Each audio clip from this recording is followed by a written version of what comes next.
Hi, everybody.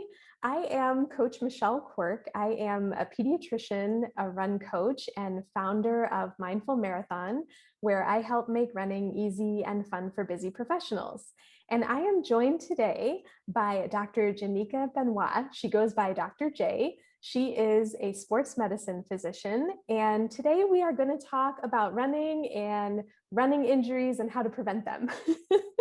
Thank you for joining me, Dr. J.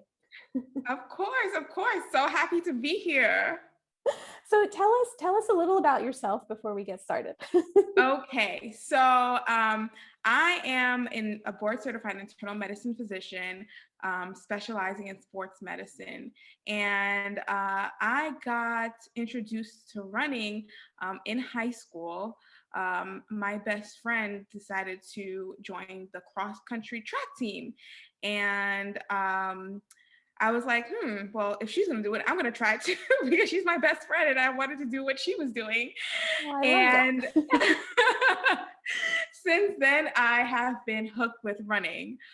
Initially, I was doing it recreationally, just to be fit and because it gave me peace of mind. And then it wasn't until I went to a health seminar, and a sports medicine physician was the one who put on the health seminar, and on his panel he had all these older runners, like in their 60s and 70s and 80s, still running marathons.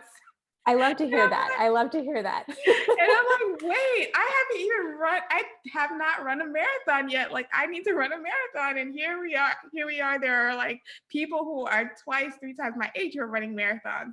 So then that led me to become more competitive. I started entering races. I ran my first half marathon last year. I was scheduled to run a New York City marathon, but unfortunately that got canceled due to COVID. So hopefully I can run that marathon this year. Oh, that's exciting. It's going to be great. Yes. Oh. Oh, that's awesome. I didn't know that you were a runner in high school. That's great. Yes. I came to it a lot later. I was like in my early 30s, but that's okay. Okay. That's okay. We're No. making up for lost time now. Oh, that's right. Well, so you have probably experienced this a lot, whether in your group of friends or with patients, but I know a lot of people have a lot of hangups about running. And one of the things I hear a lot is I'm afraid to get injured. And I totally get that. I'm not sure the exact statistic, but it's something like 50% of runners will get injured every year. So could you tell us like some of the common injuries you see, and maybe some of the things you hear along those lines? Yes. So the most common injury in runners is called patellofemoral syndrome. And I know that's a fancy term, but a lot of runners get pain on the front side of their knee, so in the front. And usually they don't feel it during running. It's sometimes when they're squatting or with they're sitting down for a prolonged period of time. Mm-hmm. That they experience this anterior knee pain. So that is by far the most common injury in runners. Okay. Then the most common condition of side knee pain is IT band syndrome, which is also very common. Yes. And then there are shin splints. And then sometimes if shin splints are worsened, they can actually lead to stress injuries and stress fractures. So those are common injuries that I see often in runners. Is the first one you talked about, the patellofemoral pain, is that also called runner's knee, or is that just sort of lumped in with all of these different Yes, things? that's exactly what it is. Runner's knee. Okay. I know a lot of people tell me that they have that. Yes. Okay. Yes. Okay. Yes. And now, I guess along those lines, do you have recommendations, or what are the common mistakes that maybe you see runners making? I have seen a few myself. Yeah, so a lot of the contributing factors that can lead to patellofemoral syndrome or runner's knee just can be like tight quad muscles or tight hamstrings.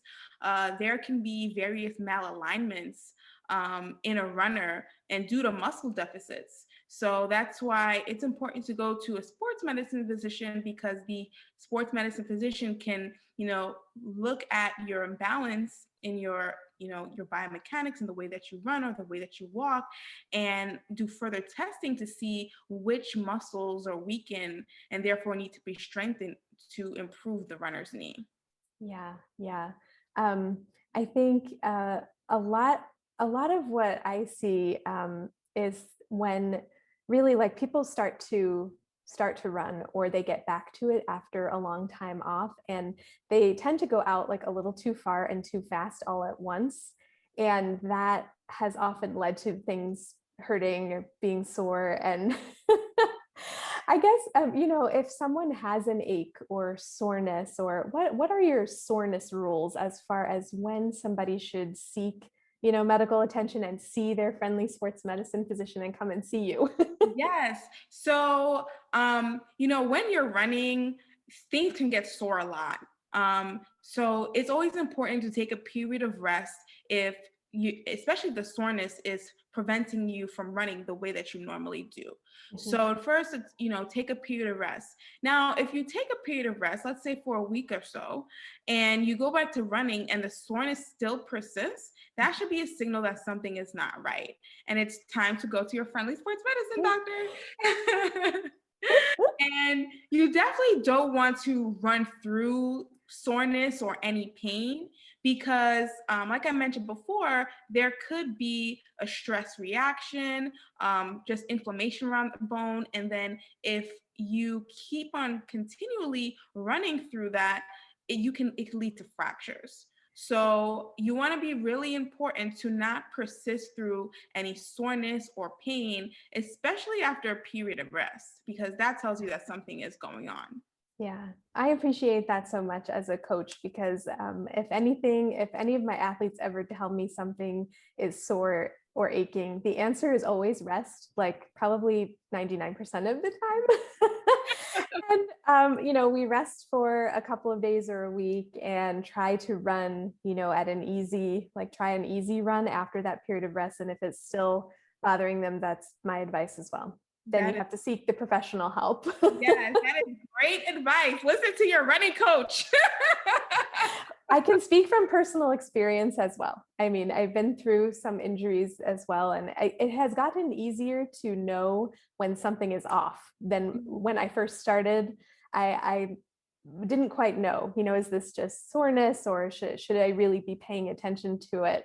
And after, years of doing this, I think I can tell now, which is really interesting, but I feel like I know how my body is. So that's something like over time, you get a little bit more in tune with yourself and to know when something isn't quite right. So, Yes, yeah. and you mentioned a great point is listen to your body.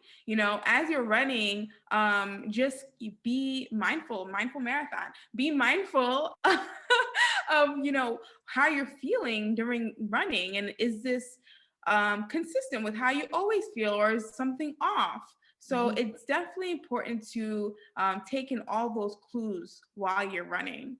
Yeah.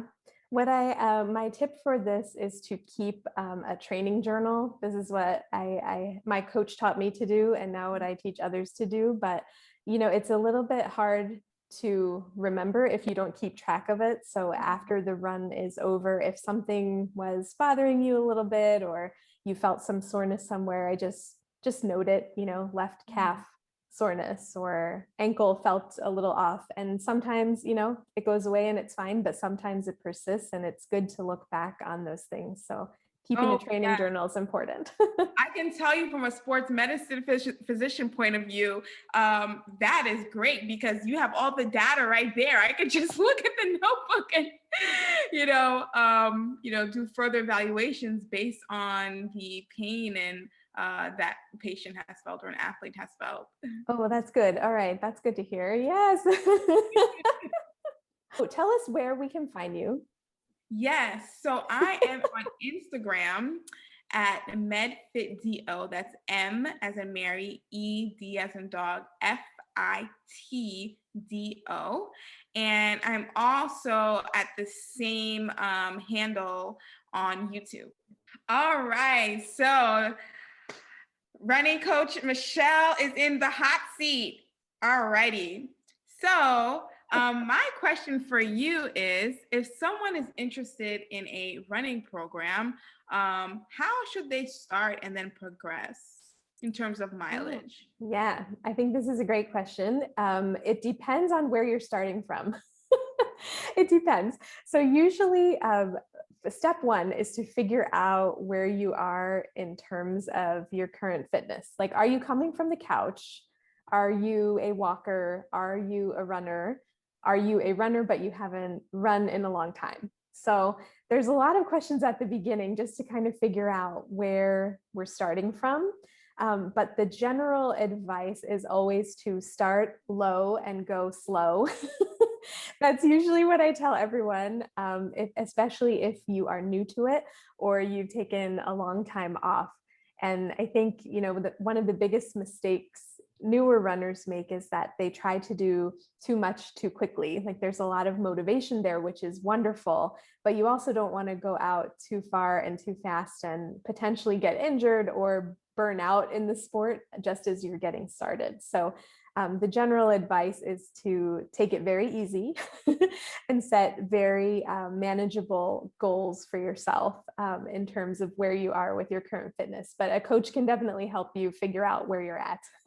Yes, I love what you stated to start low and go slow, because as we've spoken before, if you overtrain, especially at a rapid pace, then you can be susceptible to injuries, running injuries. So that's especially important if you want to prevent those injuries. You want to be very gradual in your running program. So that's awesome. I love that. Yes. All righty. So, I love the name of your whole brand, Mindful Marathon. And my question to you is, how can runners incorporate mindfulness when they're running? Ooh, okay. I love this question.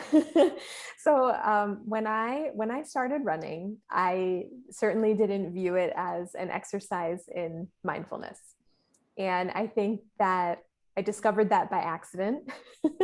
When I started, I was going through a very rough time in my life. There was a lot of just upheaval, new job, just done with my residency and studying for board exams. And my dad was sick at the time. He was diagnosed with lung cancer, just a lot going on. And this is when I decided to really pick up the sport and get back into it. And I noticed that when I would go out for even 5 or 10 minutes on my jog around the block, that my mind would kind of clear, like all of those thoughts and all of the other stuff would go away. And I think this is why I stuck with it at the time. I didn't realize, but looking back, I think that's why I kept going out there every couple of days and doing my 5 or 10 minutes. So the first step for anyone trying to bring a little bit of mindfulness to their running, I would say get rid of your headphones. If you run inside or outside, I would say try to ditch the headphones and just take 10 or 15 minutes without them. If you feel very attached to your headphones, I know a lot of my runners are very attached to listening to music or a podcast, or they have to have something on in the background. And this can be a very hard exercise for them, but I say approach it with a little bit of curiosity and try it for 10 or 15 minutes without anything on, and just start to pay attention to your breathing and how your pace feels in your body, and to nature, and maybe some, I would say, the flora and fauna around you. Just trying to be a little bit more in tune with yourself and with nature. And I think an easy way to do that is just to try to get rid of the background noise and take the focus in a little bit. So I think get rid of the headphones is step one. Nice. I love that. And so I have a story to tell that's very similar to what you stated. So when I ran the Staten Island half marathon, I left my headphones in the car. And Aha. I typically always run with headphones.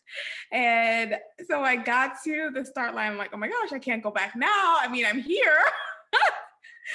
And, running the half marathon without my headphones was actually just such a beautiful experience, because while running, I was able to hear the crowd. I was, able to hear all the motivational chants that people were, shouting out to us as we were running. I was able to hear everyone so excited as I crossed the finish line. Oh So yeah. I know exactly, how that is firsthand. So that's awesome. I love that tip. Yeah, yeah. And for races, if for people who are nervous about not having their music, I tell people to, have them with you, but maybe don't turn them on or don't put them in until maybe you really feel like you need to have the music, but start out without anything and see how it goes. But you're right, you pay much more attention to, yeah, the spectators and the volunteers and all the cheering, and it's a great experience. It is awesome. Now, this kind of ties hand in hand with the previous question, but what makes your running program unique than all the other running programs out there? Yeah, I think probably the best part about it is just the customized training and personal training. So we really dive into your motivation to run and your why. And we work from wherever you are. So you don't have to have any certain experience level. You can be a newer runner. The best thing about the training program is that people start out thinking that they aren't runners or that they can't be runners. But after working together for some weeks or months, my athletes come back and say things like, well, I just ran 3 miles today. And I became a person who says, I just ran 3 miles today. And so we have people who don't think that they are runners or can be runners and are runners now, and they're in the sport for the long haul. So I think that's the best part of the program. Oh man, I love that. I love that. I love that. Awesome. All right. So, tell our listeners where we can find you. Oh yeah, I think the best place is probably on my website. It's www.mindful-marathon.com or over on Instagram at mindful.marathon. And if you are a newer runner or a runner who hasn't run in a while, I would love to help you get started in the sport or get back to training in the sport. And you can schedule a free coaching call with me at the link below. You want to learn more about sports medicine injuries and how you can use exercise as medicine, subscribe to my YouTube channel. And on my Instagram, I have fun, simple, and practical exercise videos that you can simply do with your friends and your family. I love it. Well, awesome. Thank you so much, running coach Michelle. All right. I'm pretty sure our Thank listeners you. receive so much running tips and advice, and hope you guys found this helpful. All right. Thank you. All right. Bye. Bye.